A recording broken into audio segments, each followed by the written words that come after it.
Vamos lá, pessoal, para mais uma aula aqui comigo do nosso projeto MPU. E na aula de hoje nós vamos tratar sobre um tema muito delicado, um tema gigantesco, que eu irei passar aqui mais ou menos 10 minutos os pontos mais importantes para a sua prova. E o nosso tema é trabalho em condições análogas à de escravo.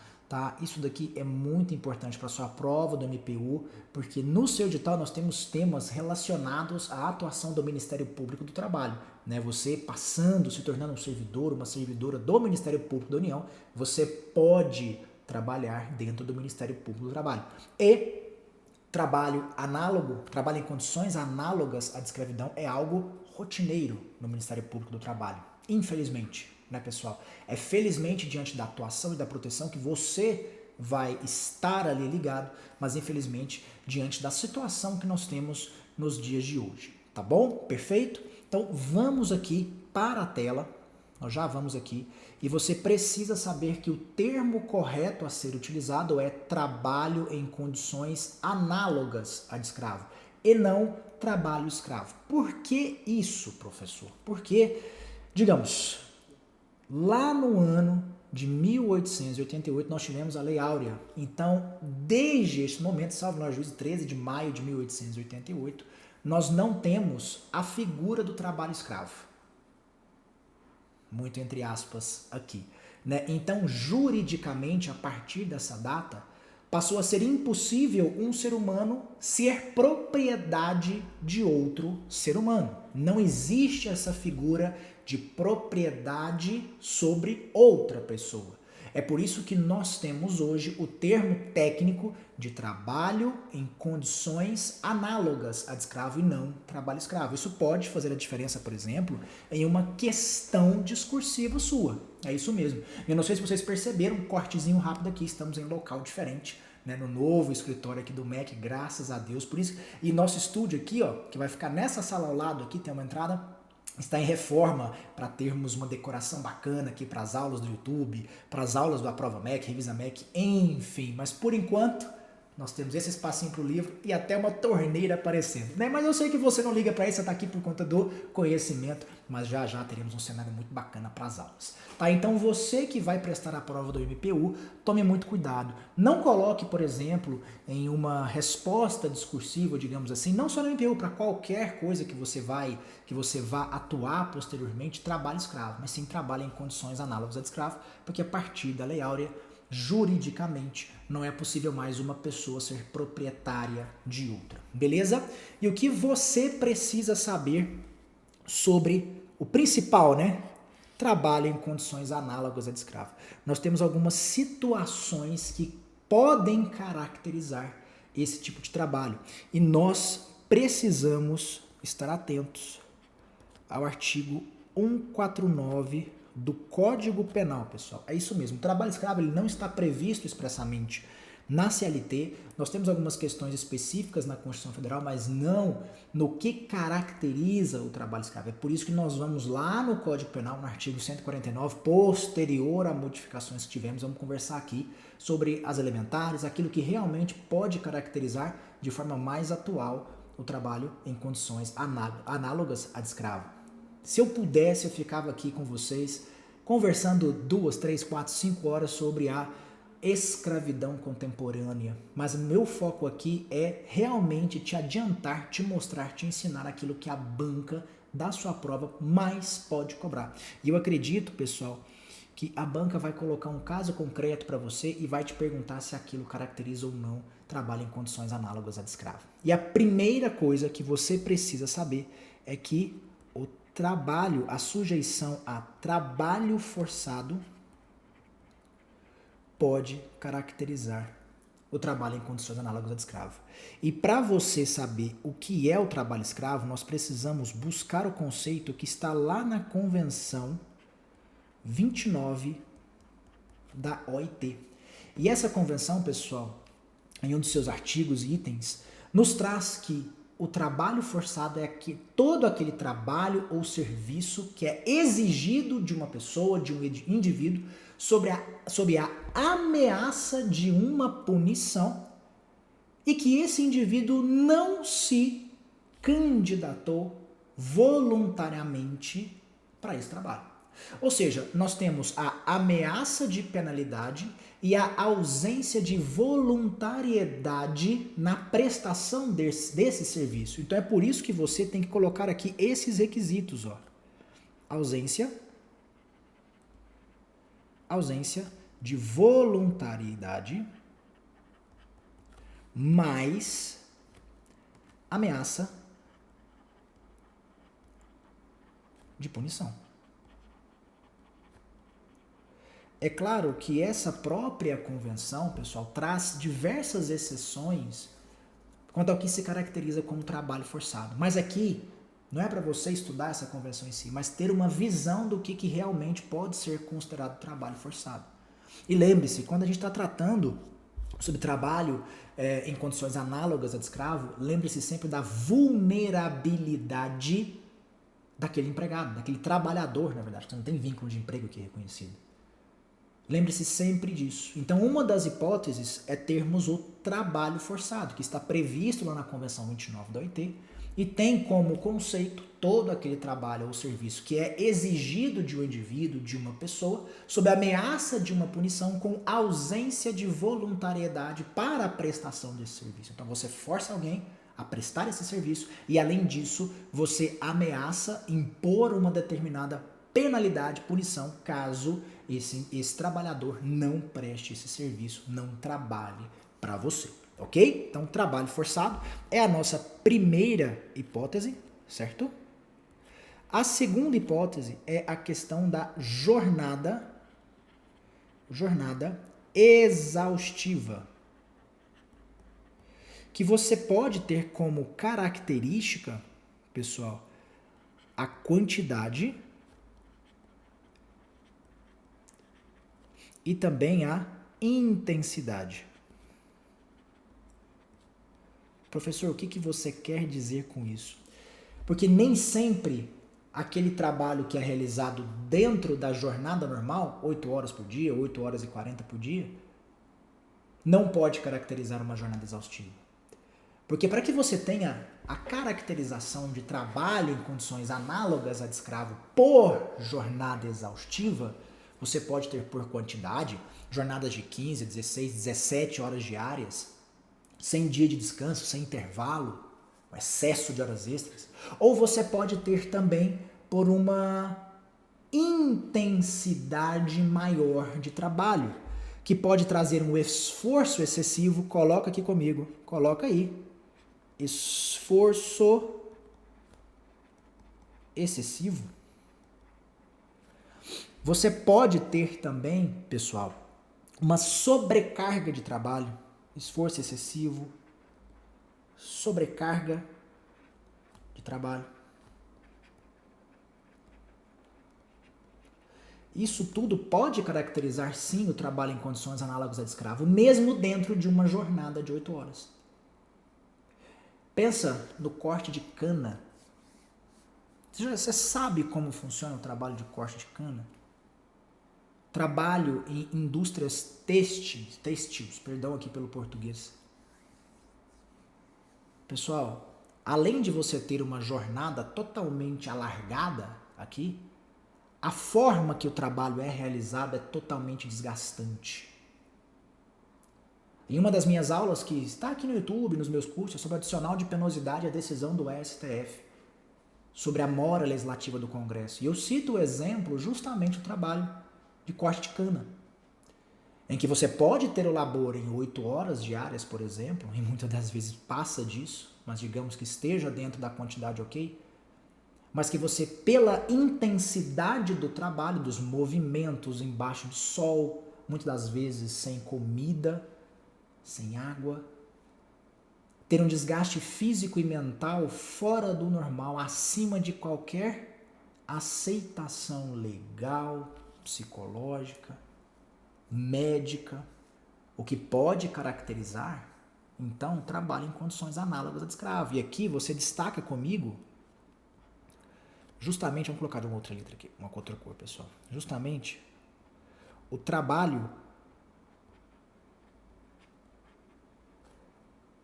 de corte de cana, como exemplo. É o trabalho por peça, trabalho por tarefa. Isso normalmente acontece no dia a dia. Como você trabalha por demanda, vamos colocar assim? Eu preciso de 50 peças de roupa para vender aqui na minha indústria. Eu preciso de 500, eu preciso de 700. Você sempre vai ser forçado a produzir mais. Trabalho por produção. É só você pensar hoje nas entregas de iFood, Rappi, essas empresas. Não que essas empresas praticam isso, mas a demanda do consumidor pode ser muito alta. Você recebe por entrega. Você vai pagar R$5, R$10, R$15, R$50 por entrega.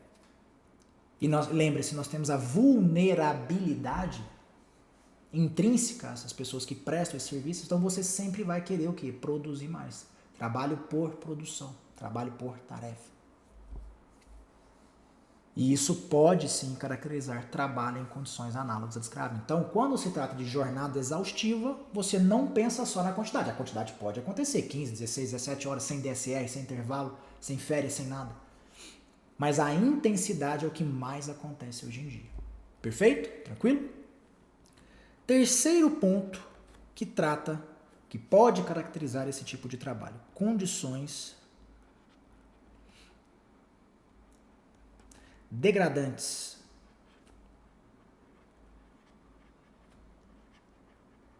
De trabalho. E aqui, pessoal, é uma tristeza gigantesca. Eu já participei de uma fiscalização de trabalho escravo e foi horrível. Depois que vi fotos, eu não estive no local, mas eu estive relacionado ao processo e é horrível. Eu vi fotos, eu vi vídeos que eu não queria ter visto. Você vê, por exemplo, empregadores na indústria têxtil, em fazendas. Não é só em lugares isolados que o trabalho escravo está presente. Você tem que tomar muito cuidado com isso. Pesquisem sobre trabalho escravo, por exemplo, no estado e na cidade de São Paulo.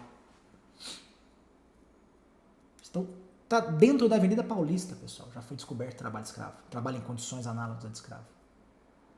E quando nós temos condições degradantes, o que poderia caracterizar?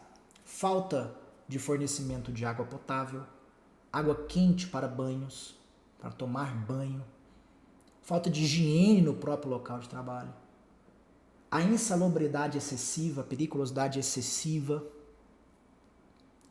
ausência de fornecimento de local para dormir, local digno, não é simplesmente colocar um colchão no chão e pronto, não é isso. Aqui nós temos, você coloca aqui, o desrespeito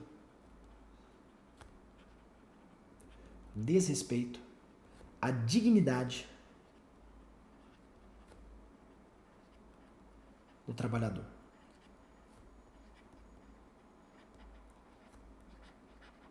Desrespeito à dignidade do trabalhador. Você não tem água potável para tomar, você não tem água quente para poder tomar banho, você não tem um local digno para dormir.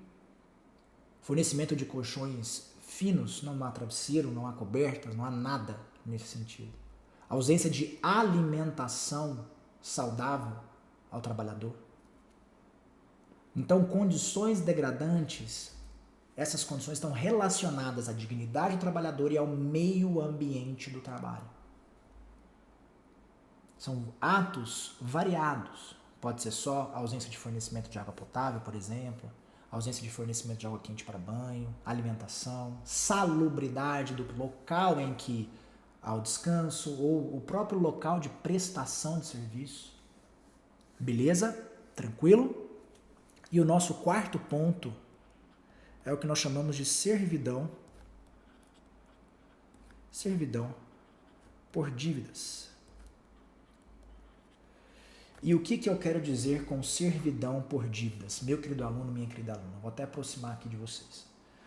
Pense na seguinte situação, um trabalhador ele recebe alguém em sua casa que diz que tem uma proposta de trabalho para ele. Essa pessoa pobre, está no interior do Nordeste, por exemplo, e recebe, está passando fome, passando sede, a família não tem condição alguma de sobrevivência. Será que isso acontece, infelizmente, hoje em dia, pessoal? E aí ele recebe uma proposta de trabalho para laborar em São Paulo, laborar em Belo Horizonte, Rio de Janeiro, enfim, na região sul.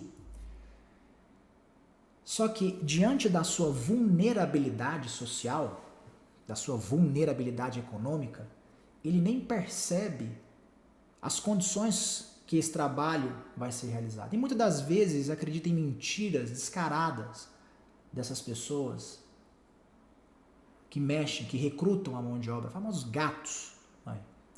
E quando ele chega no seu local de trabalho, quando ele chega para prestar o serviço, o seu empregador coloca na caderneta de pagamento, vamos supor que ele vai receber 2.000, 3.000 reais por mês. Só que o que acontece? Ele coloca o valor do deslocamento, ele cobra a passagem do Nordeste para o Sudeste, ele vai cobrar a ferramenta de trabalho, ele vai cobrar moradia, ele vai cobrar alimentação, e nada disso fora combinado com esse trabalhador. E a partir desse momento, há uma pressão psicológica muito forte sobre esse trabalhador, que faz com que ele não consiga pedir demissão, que ele não consiga se desligar do trabalho. Primeiro pelo aspecto moral, psicológico, ele fala, nossa, eu estou devendo tanto que eu não consigo, eu vou ter que trabalhar. E isso vai virando uma bola de neve. E o segundo aspecto, econômico, financeiro. Porque segundo ele deve o trabalhador. Ele deve ao empregador, o trabalhador deve ao empregador. E aí ele trabalha simplesmente para pagar a conta. Ele trabalha simplesmente para pagar as suas dívidas que nunca vão ter fim, porque mês a mês essas dívidas são renovadas. Então, nesse último caso, na servidão por dívidas, nós temos a vinculação financeira ao empregador, ilegal, por óbvio. E aí eu te pergunto, nós falamos alguma vez aqui sobre cerceamento da liberdade do trabalhador? Porque antigamente o conceito de trabalho escravo, as pessoas vinculavam simplesmente a cheguei no lugar e não consigo sair. Eu vou trabalhar, mas eu não posso sair, tá tudo fechado, tá tudo trancado, eu tô preso em um lugar. Eu tenho a minha liberdade cerceada. Mas após a modificação no Código Penal, no artigo 149, não mais se exige a restrição de liberdade. Então volta para a tela. Dentro de todos esses casos, aqui você pode até discutir sobre o 4, porque como ele não vai sair. Mas eu quero que você pense que em todas essas situações não precisa restringir a liberdade do trabalhador. Ou seja, o seu direito de ir e vir. Se você observar na jornada exaustiva, ele pode pegar as coisas e ir embora. Não é o direito de ir e vir que está violado ali, e sim as condições, a sua dignidade. Agora, o próprio Código Penal, no artigo 149, meu querido aluno, minha querida aluna, traz para nós algumas hipóteses de que sim, nós temos a restrição. Aqui, ó, eu vou até colocar, deixa eu só voltar para a tela aqui, pessoal. Aqui eu vou até colocar que nós temos decisões dos tribunais superiores nesse sentido. Ok? Nós já temos decisões dos tribunais superiores no sentido de que não há necessidade de restringir a liberdade do trabalhador, direito de ir e vir para a caracterização do trabalho escravo. Ok? Então, quando nós vamos lá no artigo 149 do Código Penal, você observa que nós temos também algumas hipóteses de restrição da liberdade do trabalhador que pode caracterizar o quê? O trabalho escravo. No caput nós temos todas essas que nós falamos agora.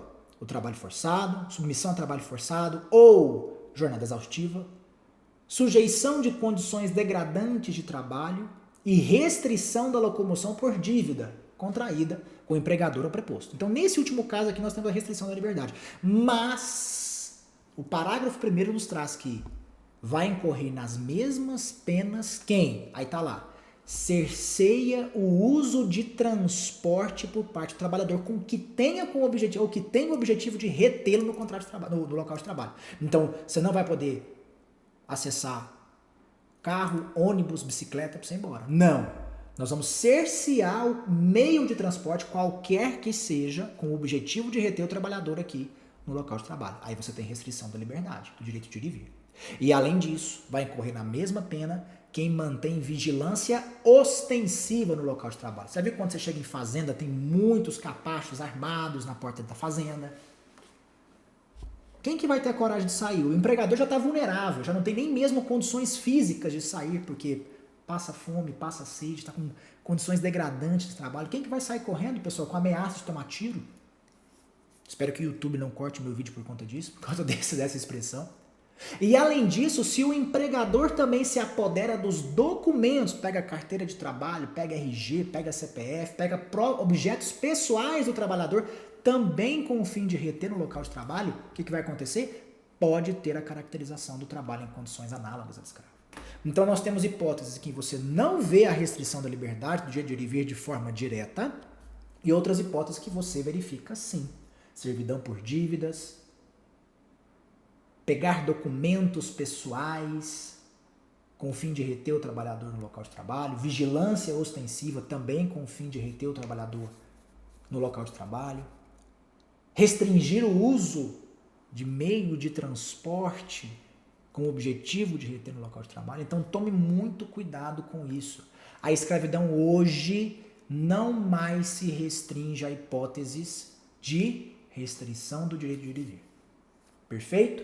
Então você, meu querido aluno, minha querida aluna, sabendo essas elementares de trabalho forçado, jornada exaustiva, condições degradantes de trabalho, servidão por dívidas e os dois incisos lá do parágrafo 1º do artigo, que repito, cerceamento do uso de transporte com o objetivo de reter no local de trabalho, vigilância ostensiva ou quando o empregador se apodera de documentos ou objetos pessoais do trabalhador com o objetivo de reter no local de trabalho, isso pode caracterizar o trabalho em condições análogas à de escravo. E o ponto que eu acredito ser muito importante para a sua prova, que a banca vai pegar, é justamente aqui, ó. Não precisar restringir a liberdade do trabalhador, em que nós temos decisões de tribunais superiores para que haja caracterização de trabalho em condições análogas à de escravo. Perfeito? Tranquilo? Como eu queria participar aqui de mais 2, 3 horas com você, discutindo a escravidão moderna, a escravidão no teletrabalho, enfim, escravidão psicológica, tem muita coisa interessante que a gente poderia tratar, mas para a sua prova no IPU ou para a sua prova qualquer que seja, que tenha trabalho escravo, para uma prova objetiva, o principal está nessa aula. E se você gostou, se você aprendeu alguma coisa, curta esse vídeo, se inscreva aqui no meu canal, comenta o que você achou da aula, comenta o que você acha desse conceito atual de escravidão contemporânea, se você concorda, não concorda.